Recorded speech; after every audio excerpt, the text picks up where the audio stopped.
We're gonna do a song that you never heard before. The volume.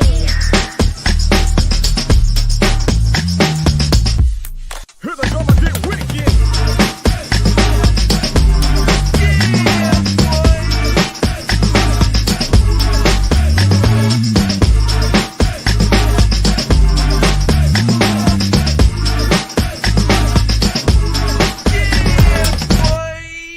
Here we go again. From another mother. What's good? Yeah, I feel like, it's funny, man. I'm in my new office, and what I think is crazy is I still feel like I got this office echo. I don't got curtains in here yet, and I got some furniture, but I don't got like nothing to absorb the sound. I don't got like no rug or nothing like that though. So it feels like I still got like some reverb going on over here though, man. Sound like it'd be dope for studio. Yeah, you got some natural acoustics up in there. Yeah. What's good with you, though, man? We got a lot of stuff to get into, bro. So we might as well get that music popping off. Let's unpack it.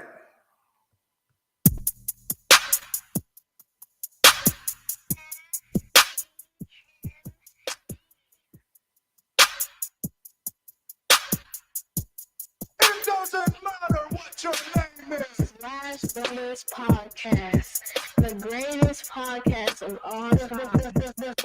The Slash Brothers Podcast, the greatest podcast. If you smell what the rock.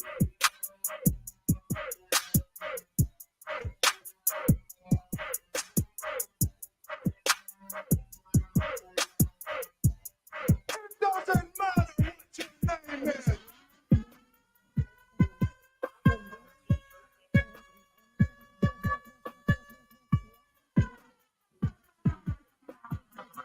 Greatest podcast of all time.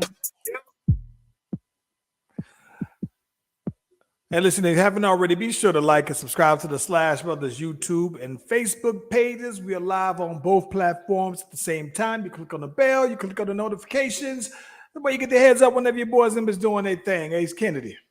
We were talking about this earlier, though, man. VMAs today. Yeah, I don't even be keeping up with it like that, bro. Yeah, let me ask you you most this. excited for? You know what, though, what I think is interesting, though, man, is that I am kind of curious on who they would list as Artist of the Year. What's crazy about it, the people that are in the category for Artist of the Year: Beyonce, Doja Cat, Karol G, Nicki Minaj, Shakira, Taylor Swift. I'm gonna be honest. I've seen Karol G from like the Corona commercials, and I'm gonna assume by her heavy accent that she does Latin music, right? I've never actually heard any of her music before. So I would be very surprised if her, or maybe even like Shakira, still won those as Latin, artists. So I think that it's going to be between Beyonce, Doja Cat, and Taylor Swift on who's going to win. I don't expect that Nicki Minaj has put out the kind of year to make me think that it would top the Beyonce kind of year. No, it's definitely going to be between Taylor Swift and Beyonce. That's it. And only reason why I even have Beyonce in it is because of her tour. Not just the tour, bro. Don't. See, I appreciate the compliment, but I'm not gonna let you backhand compliment her. What are you talking about? The tour accentuates the music. No, that's what I'm the saying value is, of the tour. No, see you're all in your feelings because you're a part of the Beehive, and you're not understanding what I'm saying. What I'm There's saying, no Beyonce. There's not a hint of Beyonce slander that is not going undefended, bro. There is no slander at all in my statement. What I said was the reason why she would win is because of her tour. So what I am saying is her tour had so much of an impact this year that would project her over Taylor Swift, because if you just go album to album, that's not going to do it, because then that's a toss up, because you have just as many people that support Beyonce as they do Taylor Swift. So what I'm saying is Taylor Swift also had a tour, but her tour isn't as relevant as culturally as Beyonce's is. So again, with my statement, she would win because of her tour. Let me tell you this. This is one that I think is an interesting year just looking at the categories, right? Because I don't see that there are any in terms of like the video of the year, Nicki Minaj is on there for a Super Freaky Girl, which I think you and we were just like, meh, it was cool. It wasn't no WAP, right? So Right. that was our initial one. But what's crazy about this though, right, is that it's not that this year is very light on the hip hop. The interesting thing though is that and it just kind of tells you the kind of year it's been for hip hop, because the new artists, best new artist, Ice Spice and Glorilla are both nominated for that though. Now, I've never, to be quite honest, in all fairness, they're the only ones on the list of best new artists that I've heard anyway. So I'd be kind of curious to see if one of them do get. I'd be more inclined to say Glorilla. If Glorilla wins best new artist, I'm inclined to believe, bro, that Glorilla is here to stay. Like, she isn't just part of the phase. I think that it makes Glorilla she's here. Like, she is not to say that she's going to be an equal to Megan or Nicki or Cardi, but she's going to be an alternative to them. Well, I don't think she's going to win it anyway. I think if anybody, it would be Ice Spice. She, again, has been more. I've heard her name float around so much this year that it wouldn't surprise me. I don't think Glorilla's going to win it. Listen, I've heard the name. I'm talking about in terms of the artist, the artistry, all the other stuff. Now, I've heard Glorilla. And listen, and on top of that, I think that Glorilla, this is going to sound crazy. I think that early on, Glorilla has more influence than Ice Spice. Ice Spice might have I think she had the moment or song with Taylor Swift, and that's grand, right? That would be like the equivalent of Megan Thee Stallion doing her song with Beyonce, right? But at the same time, I think that she had the song with Nicki. Yes, that's true. And I just think that Glorilla is positioned to. I think she's positioned to be a bigger and more lasting artist, though. I guess that's what I look at. True, but we ain't talking about lasting artists. That's not what the category. That's why I think that she would win best new artist, because I think that she has a new influence more than I would imagine an Ice Spice would. And plus, for some reason, I don't really feel Ice Spice though, bro. Like, it's weird. Yeah, but that's a you thing though. We talking about what the masses is. I'm part of the masses. Hey, let me tell you this. What I do think is interesting though, right? So I mentioned that this one is the least like hip hop influence award show that I've actually seen in quite some time. One of the things that's crazy is because this year this has been the longest that hip hop has gone without having a #1 song on the billboards and on the charts. Guess who finally breaks that dry run? Who that? Doja Cat, which I don't consider her a rapper, but I don't even know the song. I think it's the Paint the Town Red or something like that. I've never even heard this song, but apparently it ended the streak of hip hop not having a #1 song for, I don't know, the whole year. And that's considering you got all of these new mini, I call them mini waves now. So I don't know, bro. It's interesting though, man. Yeah. Now, did you hear the rumor for the big surprise for the show? No. Supposedly, NSYNC is supposed to be reuniting on the show. Wow. I'm gonna be honest. I thought, and I don't see who's the lineup. I would be surprised, bro, if Gunna doesn't perform. Because listen, I told you, man, I was completely wrong about Gunna. I just thought that when people deem you to be a rat, there's no coming back. There's no life after Ratsy. No, like I think that Takashi hasn't quite, and nor probably will he ever just come back. But I thought for sure that Gunna was gonna hit he was getting the death penalty music. Mhm. And listen, bro, with all things considered, I don't think that Gunna has ever been any more popular than what he is now, though, bro. And so I'm just like, okay, well, you know, I like listen, I'm saying Landon loves the new Gunna. I'm looking at online, they're always talking about his shows and he's selling out shows everywhere he go. And I'm thinking, like, wow, very surprising. So I would be surprised if I didn't see him perform.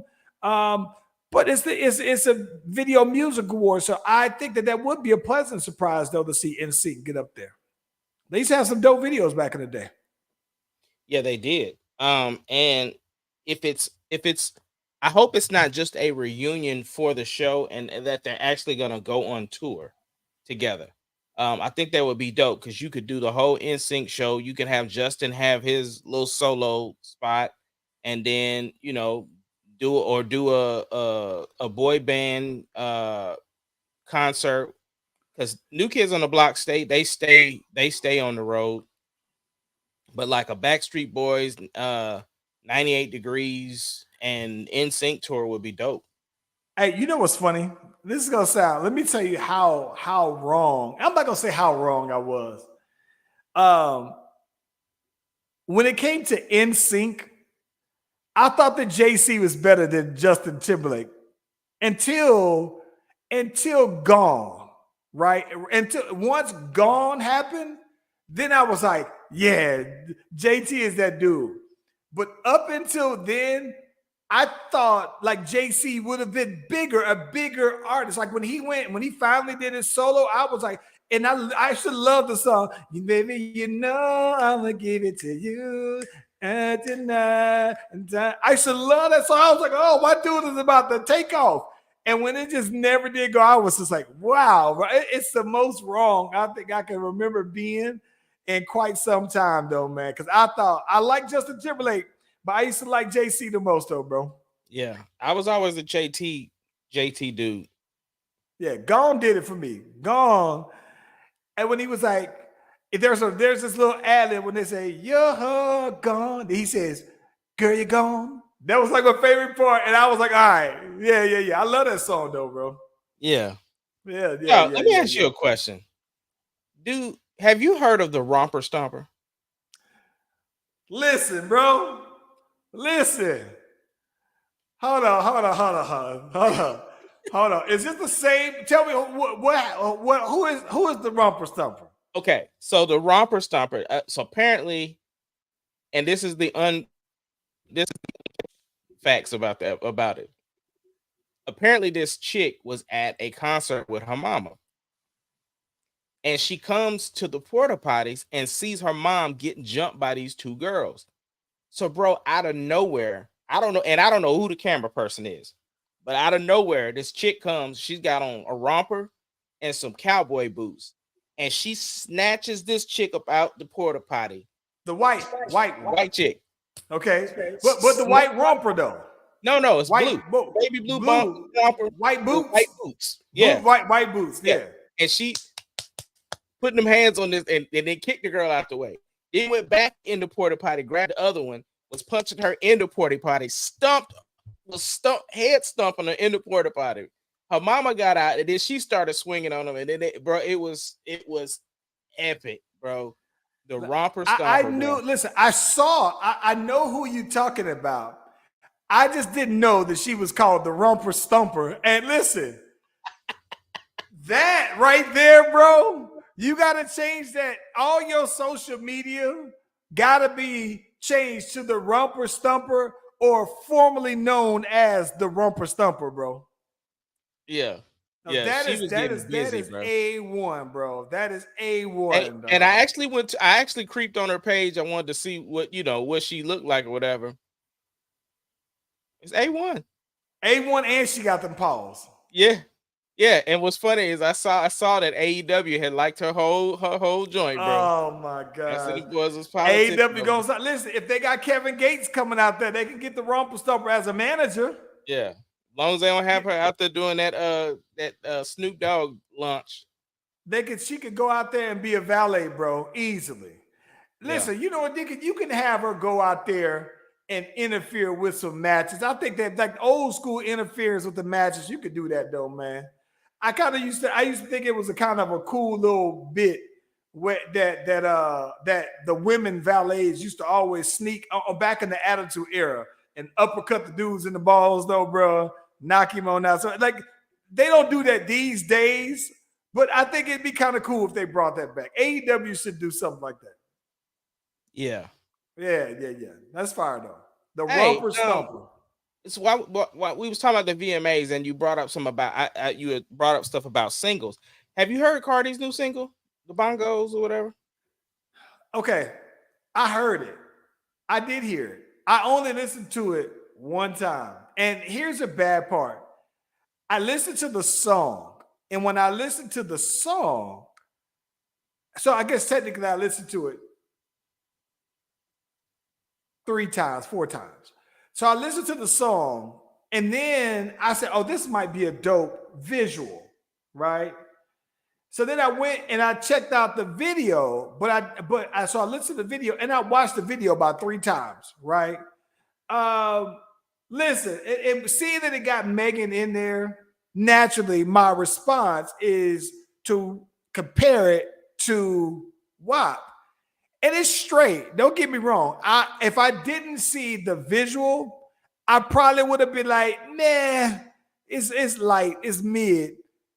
But the video tied it all together to me. So I don't know if I like it, but I don't hate it either. But because this is where, again, we talk about this all the time, that a visual can change your thoughts on a song. It saved the song for me.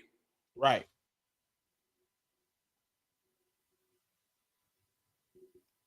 Sorry, bro.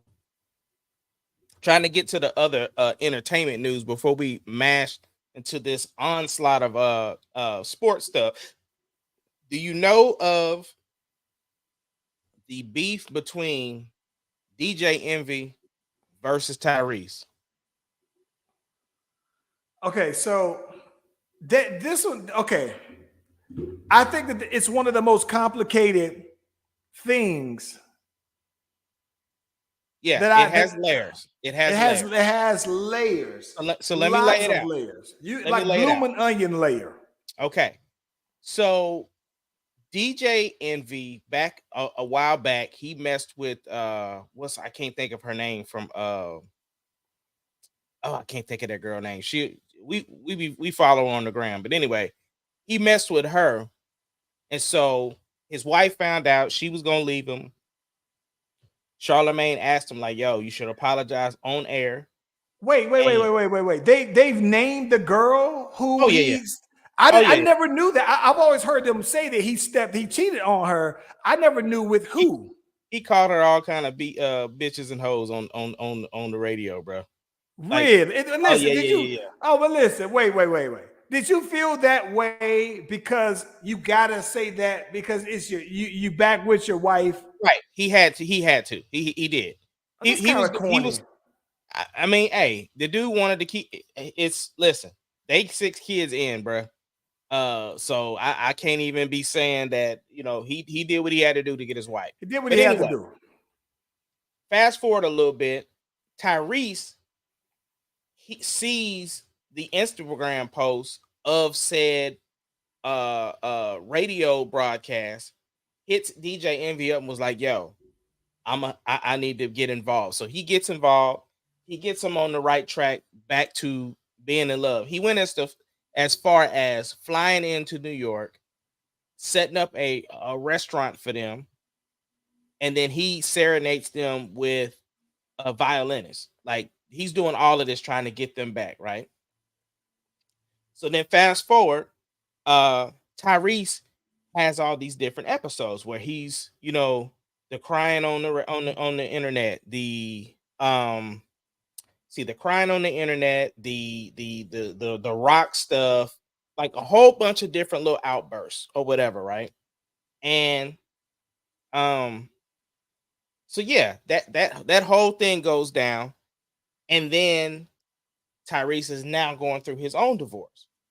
And so on the radio, they have been just throwing little jabs here and there about Tyrese. Both him and Charlemagne the God was like, look, I blocked him or whatever. Like Tyrese is too much for me. Whoop de whoop de whoop. Okay, so fast forward now, we have a Breakfast Club interview with Tyrese. And it was an hour and a half too. So they get on here and Tyrese was like, look, I got a beef with the Breakfast Club because I feel like I did X, Y, and Z to help Envy. And I'm not saying I did it for any purpose, but I also feel like if I did that, that should at least give me some bail with everything else. And so Envy was like, bro, I kind of fell off from you because you did some disrespectful stuff to my wife. I've never brought it up. I've never spoken about it. But at the same time, you said some foul stuff. Actually, some stuff I should box your mouth. But I've never heard anybody say it like that. Box your mouth. Yeah, I should box your mouth. But I just left it alone. Wooty wooty wooty woo. So they do the interview. They get everything out. And Tyrese was like, look, when I was on them psych meds, bro, hey, I was coming out, everybody left. So I'm on my apology tour. I'm doing everything. I just feel some kind of way because I didn't even really know you when you was going through the stuff with your wife, but I stepped in, and it's like when I'm going through my divorce, I don't get no love. I don't get nobody trying to help me. I feel some type of way, right? So you kind of understand both points of views. At the end of the day, they leave like we cool. Everybody's cool. We apologize. Everybody's good. We unblocked you. Me and my wife gonna be straight. We gonna holler at you. Whoop de whoop de whoop. So then Tyrese goes on this tirade on like, yo, I got the receipts because he said I said these things, and I went and re-downloaded my old text messages, and I don't see the stuff he talking about. And so then Charlemagne hits Tyrese, was like, look, bruh, Envy told me the stuff that you said about his wife, bruh. Here are the things that are said. I think you should cool it on the internet stuff. Tyrese doubles down, even though he now knows what the actual things were. So you fast forward yet again. Now this is the new week. The Breakfast Club is reporting about the news. Right. And they're like, yo, Envy's wife comes on. Right. Envy wife come on and she confirms, like, nah, he was talking a little spicy. He was saying some things that shouldn't have been said. He was crossing some lines that no man should be saying to a married woman. Here's what I wonder. The context that I need is this. When did Tyrese say those things to his wife? Was it while he was trying? Was it after he got them back together? Yeah, this was after. Okay. It was after because what Gaia said was, listen, me and him became friends. We communicated a lot. A lot of times my husband was sitting in the bed next to me. So nothing foul. But then he started demanding more of my time. He demanded time for me. He would get upset if I couldn't give him this time. And then he started making some compliments that were just made me a little uncomfortable. Stuff you shouldn't be saying to, I feel like, a married woman. And so we both feel like, there's a little foul. We just gonna pull back. And Envy never said it. He never addressed it. He was like, look, that dude saved my marriage.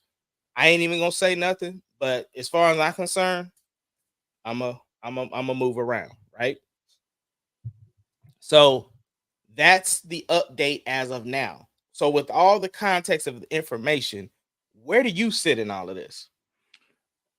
Okay, so this is the part that I think my mind goes to so many places around it. So I understand that because I've understood in one time that one time in my life that I had to fall back on somebody who I was good friends with because of something with my girl, right? At the time, wife, right? But so I understand that you could look at it like this from multiple angles, right? You can look at this and say, yo, this was my man. This was like a brother to me. He did help me get my relationship to where it is now. And I owe that to him. At the same time, though, bro, with all due respect, I'm there now. I am in a better place. And while I do owe you for that, I don't necessarily got to feel like that's a forever debt. Like I'm literally forever in your debt on that one. And not just that, you can't necessarily hang that over my head either. And not that Tyrese was actually doing it. But then, right, the fact that this is the way I look at it, that's wild. You got to think some kind of way about me. You got to think I'm some kind of hoe. You got to think I'm some kind of bitch to know that I'm married. Know my situation. You know that because you helped my stuff get patched up. And then you slide these things like you trying to low-key get at my wife.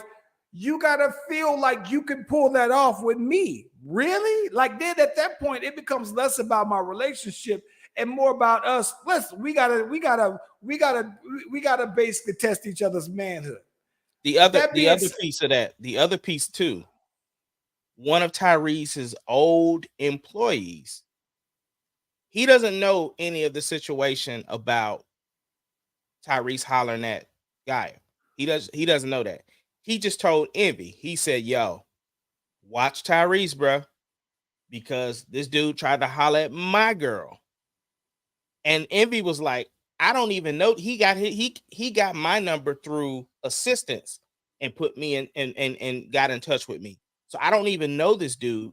And he told me these things about Tyrese, like, yo, watch yourself around Tyrese, because he tried to get at my girl. That's the other piece of it too.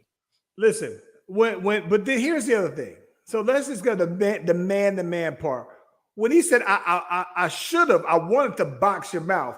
That almost implies that if he thinks I can whip your tail, I should have whipped your tail. And I'm always tripped out when somebody said it. I should have whipped your ass. Like you think I'm just gonna lay here. All right, go ahead and beat me up. But you got to think that, like, if that's what Envy really thinks. So like, those were the first things that I thought about.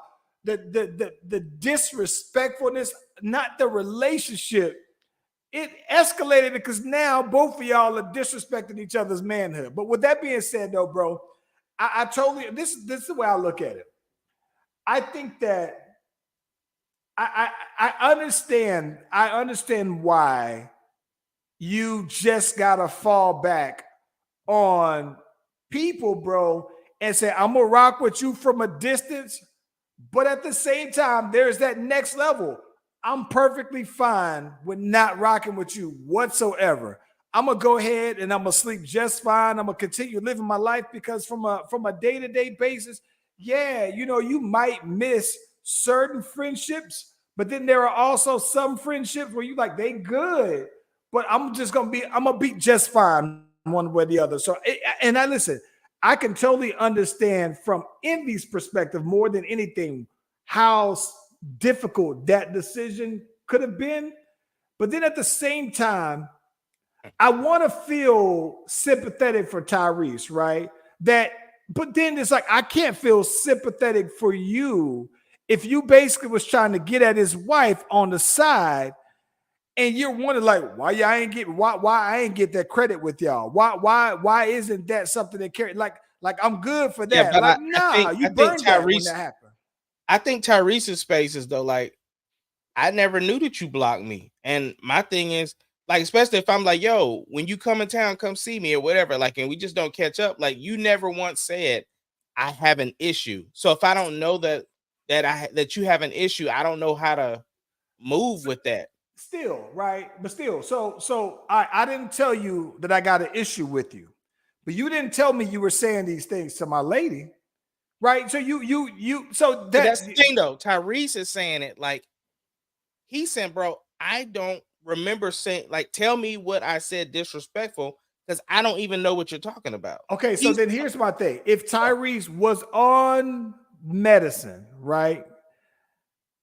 And Tyrese says, I got receipts. Maybe his receipts ain't as good, right? But at the same because time, it sounds like he said these things, not text these things. So when he was saying I got receipts, he pulled up his old text messages because he was like, the last time I contacted him was this time. Before that was this time. So where in this time frame did I say something crazy? So in his brain, he's like, he said, look, I don't remember the things that I said when I was on them psych meds. There are still people telling me things to this day that they're telling me I said that I have no recollection of. But so he's thinking you're talking about messages because he's like, here go the text thread right here. right. So those are the receipts he's talking about. I get that. I don't listen. Here's the thing about it. At the end of the day, my question to you is that relationship between them and him and Envy and Tyrese, is that something that's beyond reconcilable, bro? It is now because this is why. You had this is what Charlemagne's point is. You just had this whole conversation in front of the world. We supposedly flushed everything out or whatever. That's it. If you had any further things that you wanted to clarify, whatever, hit him up. You're not blocked anymore. You could have hit him up, said, bro, what exactly did I say? Or what exactly got some clarification. And then like, oh, bro, if that was what I said, that's my bad. I apologize. Let me apologize to your wife. Because again, you're on your apology tour, right? You've been made aware that you've said some foul things while you were on medication that you atoning for. Right. So do it behind closed doors. Y'all have that conversation. The world don't even need to know about it. But instead, he goes and does his thing on social media. So now Envy's like, so the apology is a fake apology, and this is all for publicity because I thought we was good when you left the station, and you still bringing it up like now you got issues and beef with everything. You could have contacted me personally, and we could have. I think he saw how he looked. I think he saw how he looked and was trying to make up for that, though, man. Listen. If Tyrese was truly on medicine like that, and he said a bunch of stuff that he honestly and truly don't recall, if he was on a lie detector standing on 100 Bibles, bro, I would be inclined to give him the pass then if that was indeed the case, though, bro. But at the same time, it's like I just don't know if that's too much damage done for you to recoup from that, right? That's all I'm saying. Like, I definitely think I think they're done now. I definitely think there's no, because Envy is a Virgo, bro, and matter of fact, his birthday is the exact same day as mine, bro. It's over. Listen, I'm gonna be. I can't stand when people bring up zodiac stuff, bro. It's like the worst thing ever. I'd rather get kicked in my balls than to hear somebody talk about zodiac. Bro, it's like the worst stereotypes, bro. It's I know, but still, I hate it. But this is the bad part about it. As much as I hate it, everything that I've ever read when people say it about Sagittarius are true. But I hate it so bad. That's what I know. It's just like stereotypes. Oh my god! But I hate people who stand by. Oh, it's a zodiac. Well, people would be like, "Oh, you must be a Gemini." If you don't go somewhere, bro, I hate zodiac sign so bad, bro. Yeah, I just watch how Envy move, bro. When he get upset with somebody, bro, that dude will hold a grudge, and then we'll get on the radio and have a normal conversation. Just ask you the A, B, and C questions. He ain't gonna get into detail with it. He just gonna keep it pushing because he's trying to be professional. But you can see it on his face. He is being petty, bro. Nah, I don't know. know. But look, man, let's get to these sports, bro. Before we get into the serious stuff, let's just knock this one little thing out real quick. Bro, why is the UFC out here? Why are these boys out here trying to get the UFC canceled, bro? Hey, man. Listen, man. Okay, this is what's funny. with all things considered, doesn't this just enhance the image of UFC? Yeah, it Because does. listen, you're not expecting two gentlemen in trench coats dueling at 12 o'clock in England somewhere in the countryside, or some people meeting in front of the saloon. Like, no, you're expecting two people who want to beat the brakes off of each other to go ahead and talk as much. So all the stuff that I've been seeing, it's oddly enough, in a culture where everybody is looking for a reason to cancel somebody.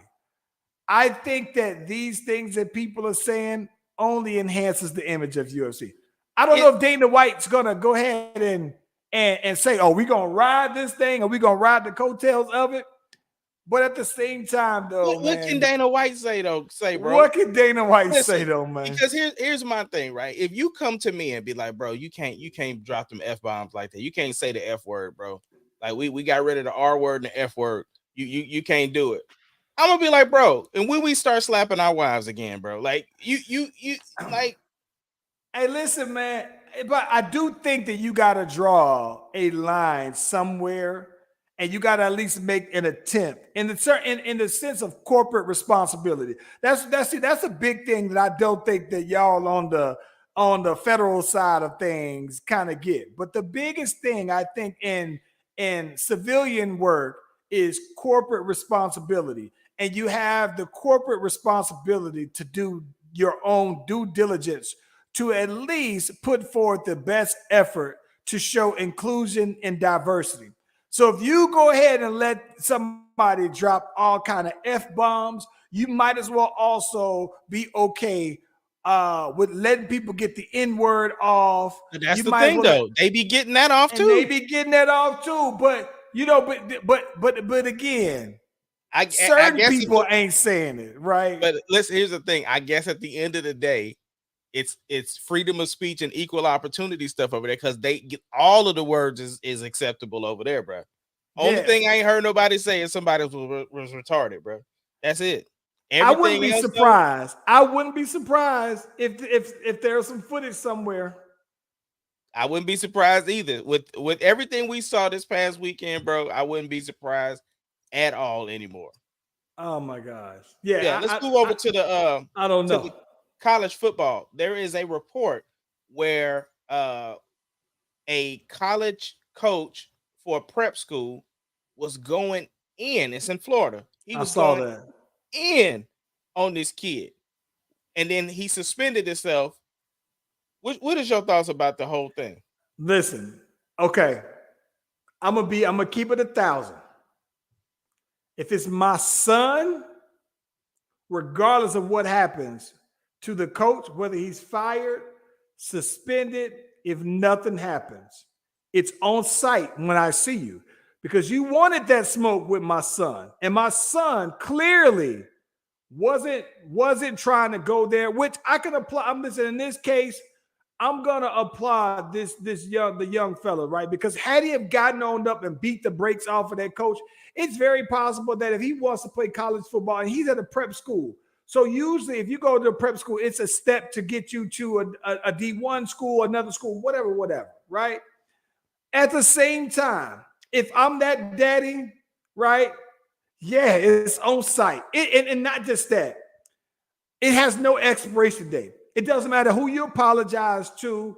It doesn't matter how many times you apologize. It doesn't matter if my son accepts your apology just for the camera, or if his whole heart did. Nah, when I see you, be prepared and just know that it's on site with no words. It's on site. And I don't care what they do to him. It's not, to me, that tells me he was comfortable with doing that. So it wasn't his first time that I think that he's gone at a player in that regard. But it's on site as a daddy. And in other college news, our boy Dion won the second game. It was a little shaky in the beginning, but they ended up pulling it on out. What you think of Colorado, bro? I mean, he had to win this one. I think that Dion had to win this game, or beating TCU was completely pointless. And I say that because here's the thing. I think that the value in him beating TCU showed that he can coach right on that level. The same way how he got his son, who was dropping numbers at Jackson State. But I think that it showed that he can. It really showed with the right players what a little peek into what he can do, right? But I think at the same time, though, bro, it's like if you go out there and you beat TCU, but then you lose to Nebraska, it lets some of that doubt that you built, that goodwill that you built up, let that creep in, because now it makes it look like the TCU was a fluke. Now maybe they'll lose another game. I don't think anybody expects for Colorado to go undefeated, considering they've been trash my whole life. I remember when Rashad Salam was there, and that was the only time I ever remember Colorado being good. But with that being said, though, man, I have to say, I was impressed with Dion and them winning, especially because of them backhanded compliments that Matt Rule tried to slide in about Dion also, though, bro. Yeah, and they also had to win it because it was the first home game. True. Yeah. No. Listen. I want to see. Listen. I'm rooting for Dion. I want to see him get. I would love if Dion got 10 wins this year, though, bro. Yeah. But I don't expect for them to go undefeated. But at the same time, I think that it's very impressive that people won't look at Colorado like they're just some doormat. They were like bottom 5 in offense and defense last year, bro, and they just look better. Yeah. Well, look, we ain't gonna beat around the bush, bro. Alabama boys got their anuses whipped this weekend by our Longhorns, bro. This is one thing I can't stand. I hate when people throw the horns down, but I love it. I love it when you getting whipped afterwards. I think that it's one of those things that, especially for me, I expect to see it more, being now that Texas is going to the SEC, and I'll probably see Georgia fans do it at some point, Tennessee, whatever. But at the same time, every time I saw them Alabama boys do something good, it wasn't even about Alabama. They was all throwing the horns down. But when I see when I see you doing this, right? Yeah. My favorite thing to say to people who throw the horns down around me, bro. And it was so bad one time. I said it to my boss, and he just busted out laughing. He's like, I've never heard anybody say that. I always be like, look, it ain't my fault your wrist ain't strong enough to hold them up. And they hate that joke. Well, listen, what I love though, bro, is that, so this is the funny thing. So it doesn't matter what school. Most people in the SEC hate Bama, but especially out here, it's a lot of because you think about it, in the SEC, right? Atlanta is the biggest city in the SEC, so a lot of people from a lot of SEC schools are here. So I got so many messages from people who I know that are Dog fans, that are Vol fans, that are like, oh my gosh, I could not wait. And people have just been waiting. Now, here's the thing I think that's interesting though, right? Then the question becomes, like, are those Alabama days fading away at a faster rate than what people would imagine? Well, I will say this, and it's just been a couple of days. Recruiting, a lot of people are looking at Texas, bro. Like, a lot more people are like, I have options. Like, Alabama ain't just the instant championship move, like, you know what I'm saying, or the instant look for the NFL. You know what I'm saying? A lot of people are looking at, well, Texas, bro. Like, look what they did. Here's the thing: we lost by 1 point last year. Here's where I think that this is what I think is good about that, and what that tells me, right? So one of the things I think from Texas is everybody has always lauded that the SEC puts in the most players that in the NFL. You look and you saw somebody on game day had their list of all the players that since like 2016 or whatever that Alabama's put as a first round draft pick, and all Texas had was that boy Bijan Robinson, by the way.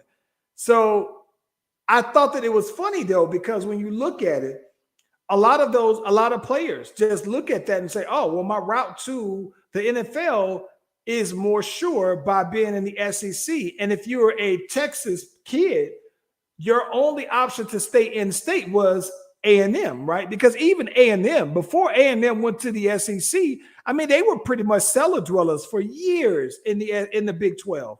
And not that they're the powerhouses now, but they're pretty competitive now, right? They always have top recruiting classes. And so I do think that now you have the option, if you want to stay in Texas and still play in the SEC, I think that it does smooth over well recruiting, that you can tell somebody, hey, we're here now, right? That you don't got to leave the state. You know what I'm saying? So if you're a kid from Austin, you're a kid from Dallas, you know what I'm saying? We still would have to fight OU, right, for recruiting like we typically would. But I just think that if you're a Texas kid, though, now you don't have to leave the state to feel like you're playing against the best competition, though, man. So that's what I'm looking forward to the most. Yeah. In other big news, we just found out today that it was confirmed that the boy Aaron Rodgers has torn his Achilles tendon. Yeah. He's out for the year. 4 plays into his season. Hey, let me ask you this, though, bro. Mm-hmm. Do you think he's done now? Is he retiring? No, he's not going to go out like that. He's not going to go out like that. Here's the thing. Tom Brady had a big injury and came back and won Super Bowls. And he wanted to play until he was 45.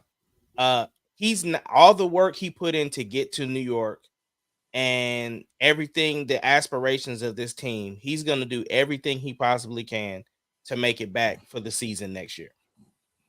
The thing is that I heard Shannon kind of say, "Oh, this is one of the worst injuries to come back from."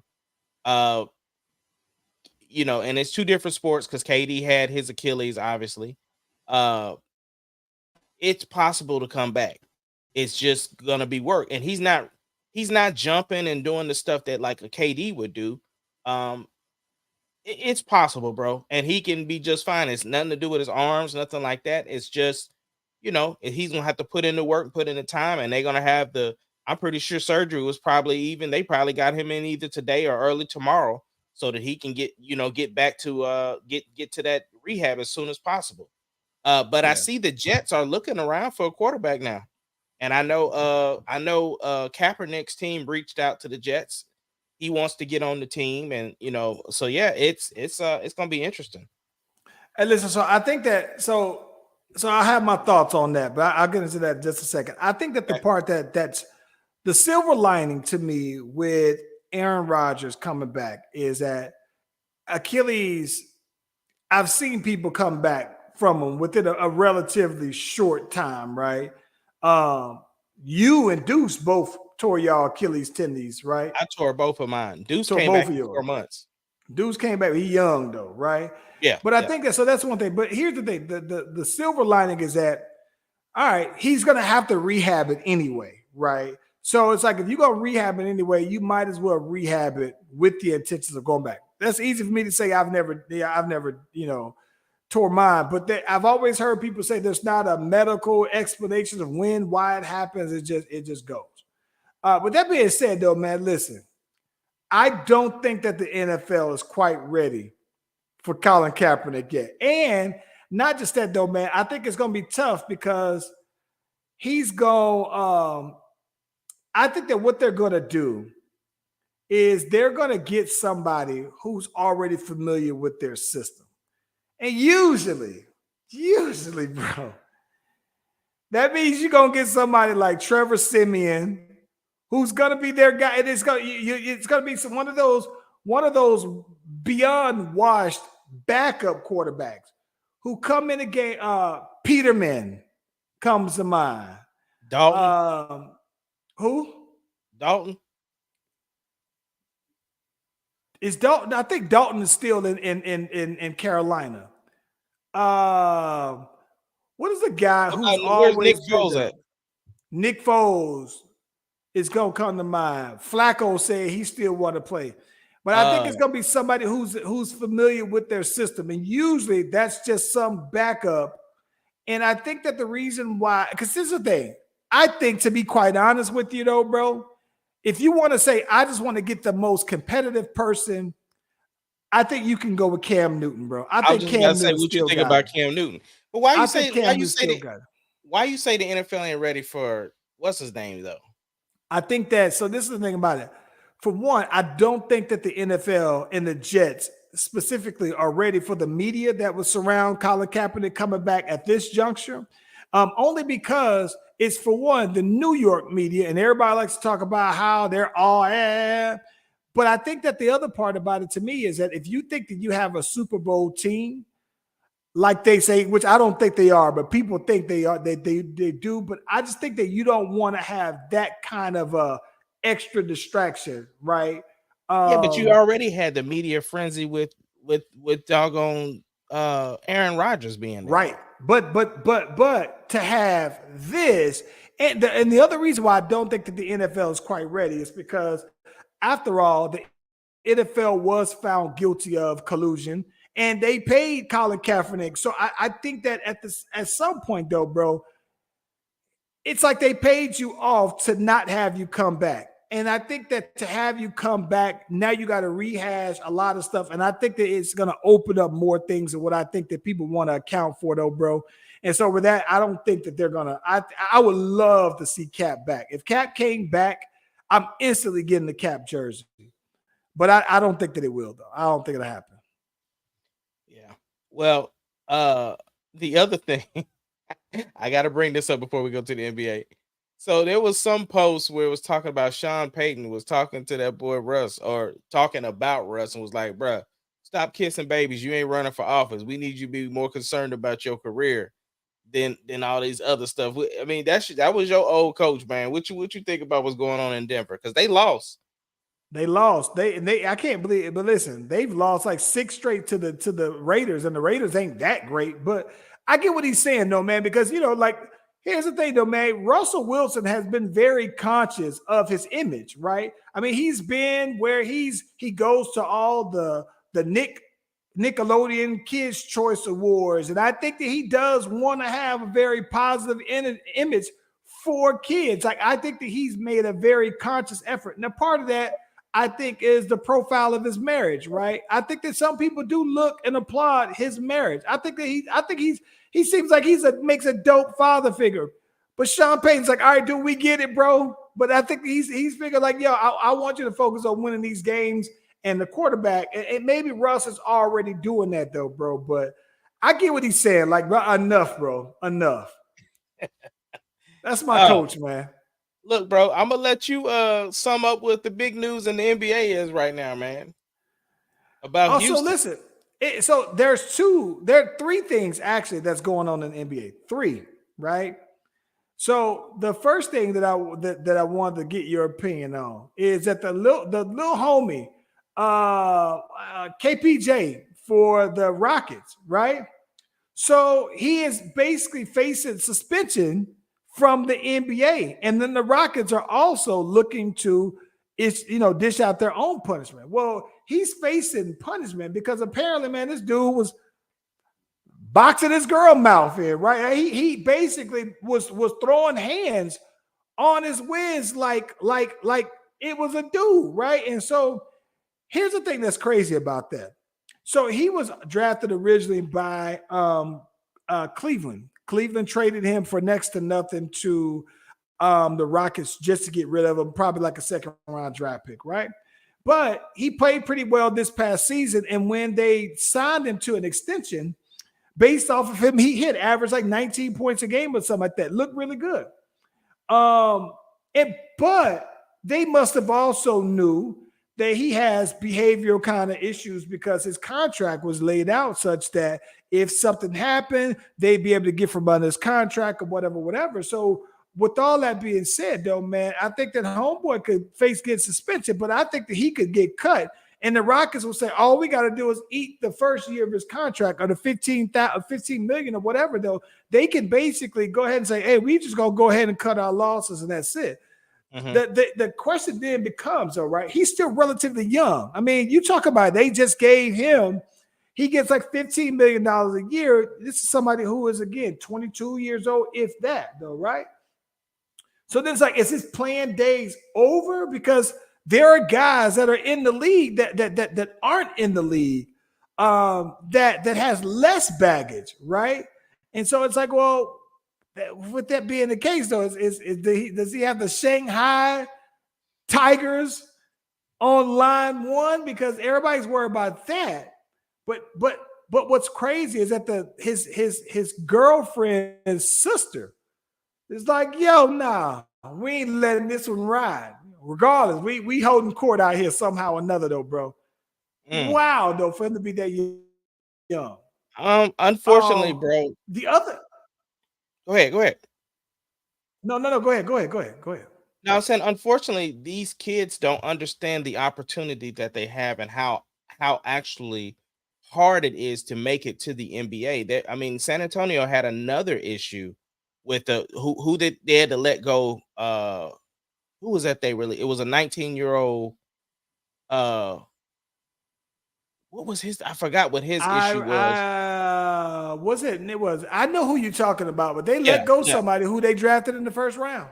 Right, because of some stuff. So it's just like these kids are understanding the opportunity that they have, and I know these teams have these seminars built into their programs as far as, like, you know, financial literacy and understanding how your life will change, that type of stuff, and they just think they're above the law at this point. Well, let me ask you this though. So one of the big things that happened here over the last, couple of days, bro, weeks actually, is that FIBA happened, and so one of the things that's been kind of interesting, bro, is that the United States lost to Lithuania. Now, they had previously had a real neck and neck match with Germany, right? Germany has, I believe, maybe one or two players. Schroeder is the one that Dennis Schroeder is the They one. got Dennis Schroeder and that one dude with the tattoos, kind of buzz cut. I think he plays for Boston.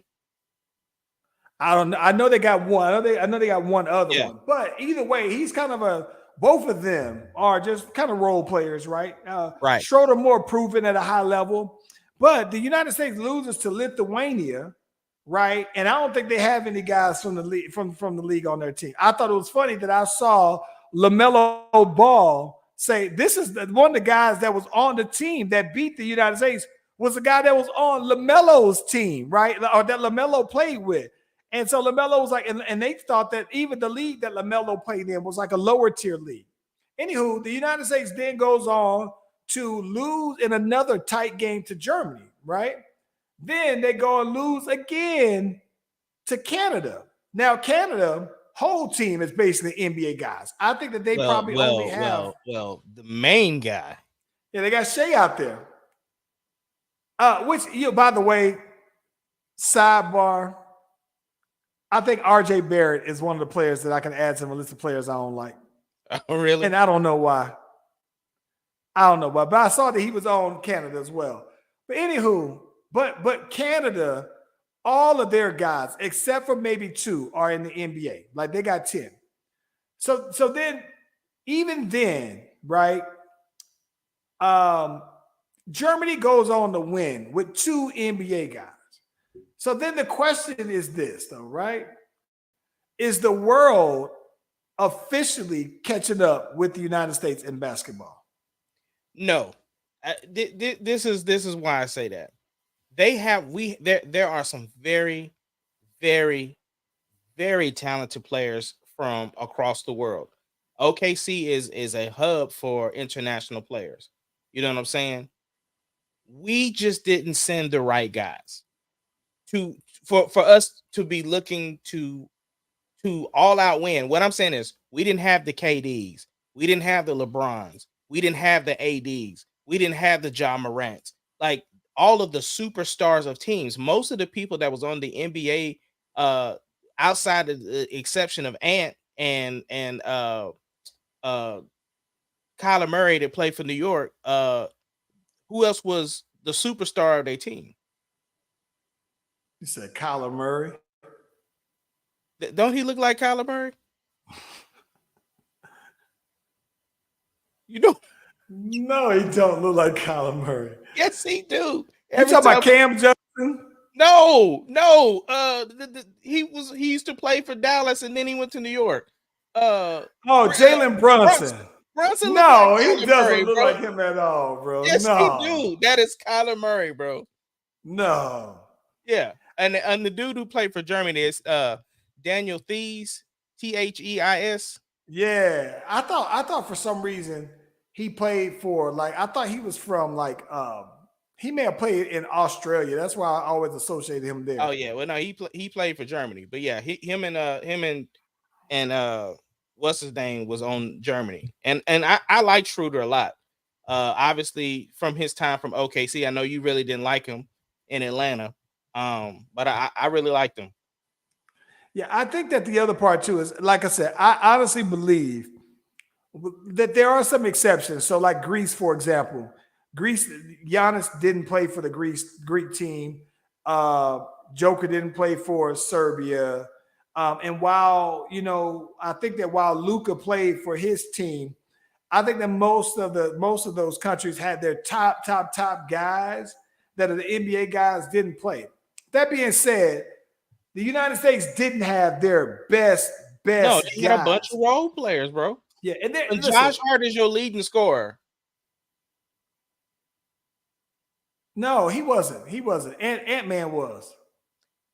I'm talking about what I'm saying is the game that I watched. Josh Hart. Okay. Yeah. I know what you're saying. Yeah, Ant Josh Hart was there was brought there to play the defense. So if your defensive guy is your score, I get it. I get what you're saying. Yeah. Here's the thing. I think Ant was the guy. Yeah. Yeah. I do think though, man, that it does tell me that when you look at it on that scale, right?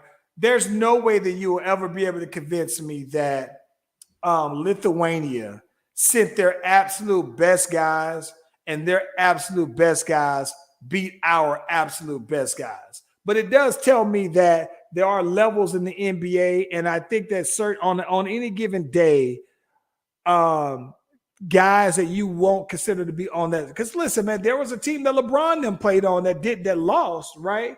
So I think that on any given day, yeah, you can, but I think that it makes it even less of a shoe-in thing when you don't have the KDs, when you don't have the upper echelon. You can be an all-star and have a bunch of all-stars and still lose. Right. Because I mean, even if we would, and this is no disrespect, but it's gonna sound like it. Even if DeMar DeRozan had been on the squad, that wasn't gonna, add nothing. You know what I'm saying? Yeah. Yeah, I get that. And what do you think about this rule that they trying to put in place to stop load management? So they got this new thing that they're trying to do to where you can't have more than 2 superstars sit. And they're trying to define superstars as in players that have either previously or currently are all-stars. I think it's a compromise, right? Because this is what I mean by that.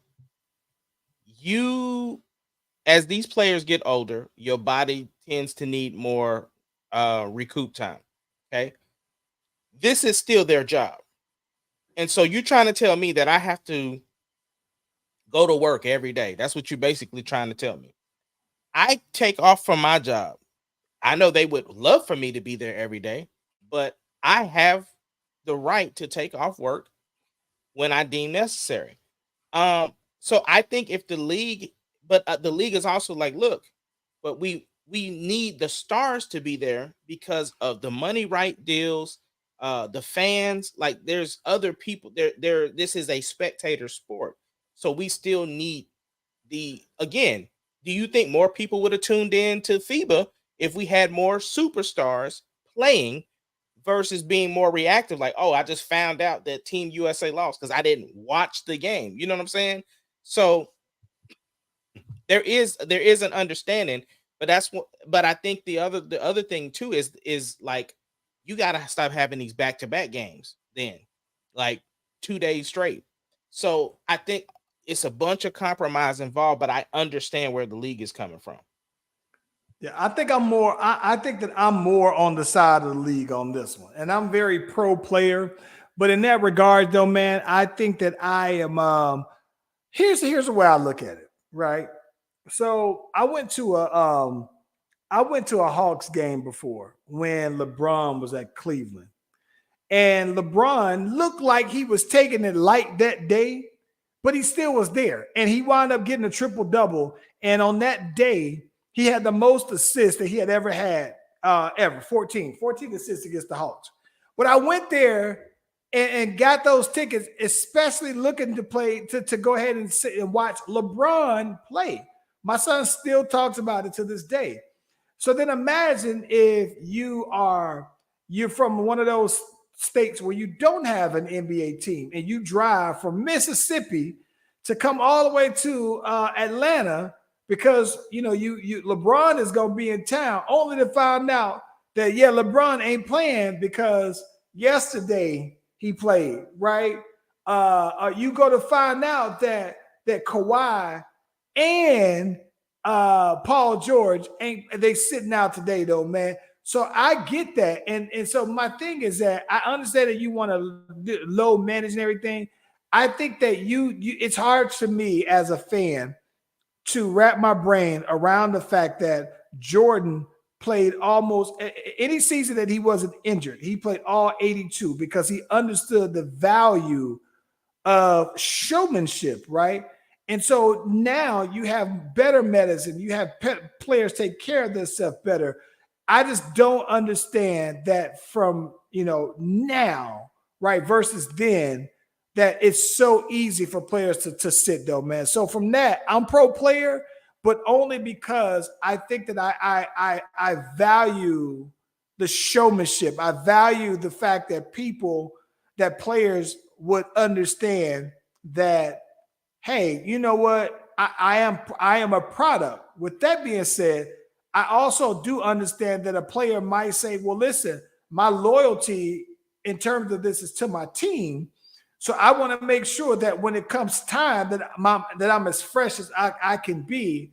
I get that. I just think that there is a compromise, but I also am more so inclined to be in favor of them saying, listen, bro, there are times that you play back-to-backs, but it's not like you play every single day. And I think that the back-to-backs is what I think makes winning championships so hard, right? If you just say, oh, well, ain't no back-to-backs, everything's going to be peaches and cream, I think that makes it easier to me. I think that I respect the fact that you might have back-to-backs because that's what adds to the difficulty of winning championships, though. It shouldn't be easy. Yeah. Like I said, I definitely, it's a compromise. I can see both angles, so I'm right there. Yeah. Anyway, bro, what you got up for the week? Listen, man. So I think that this week I'm trying to get back into the lab. Listen, I have been having I'm gonna have to send you a song, bro, that I've been trying it out, this latest version of this mix. And listen, this is one that's a keeper, and not just the fact that it's a keeper, it's one that I'm ready to shoot a video for right away. But I think that I just want to make sure that because I'm feeling so good about it, that sonically that it's executed right. So I'm back in the lab. I think that this is the last. I haven't spent as much time on one song in quite some time though, bro. But I feel so good about this particular one. And by the way, work on another new song for your project, and the beat is fire right now though, bro. So I'm hyped. Yeah.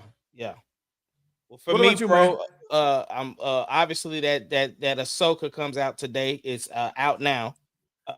So is it out right now? I thought it's 9. Nah, come 6 o'clock. Wait, no, you're right.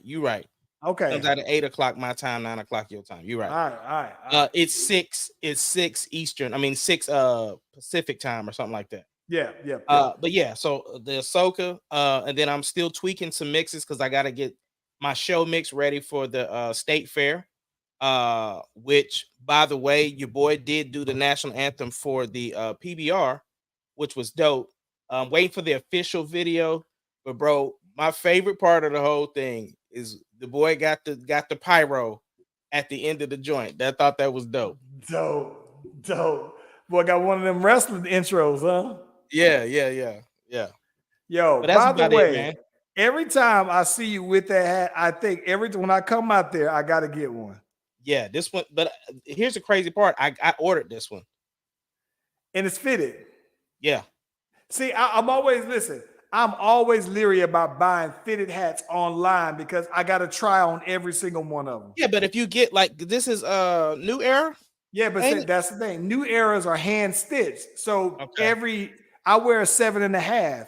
I mean, I can still 7.5 take you the don't fit lids. the I same. can still take you the lids and we can try them on because I'm sure they got them. Yeah. I gotta try. See, I usually want have a to try on about snapback 5 of hats. this. I want the snapback of this. They don't have it though, because this isn't I'm always looking for navy blue. I got my Braves navy blue hat. I like navy blue hats, so man. But that's one that look fire though, bro. Yeah, appreciate it. Let's get these people out of here though, man. All right, bro.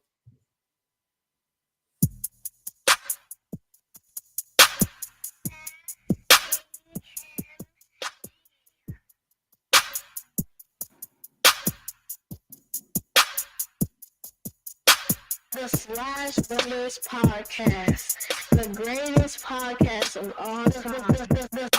The Slash Brothers Podcast, the greatest podcast. Can you dig it, sucker?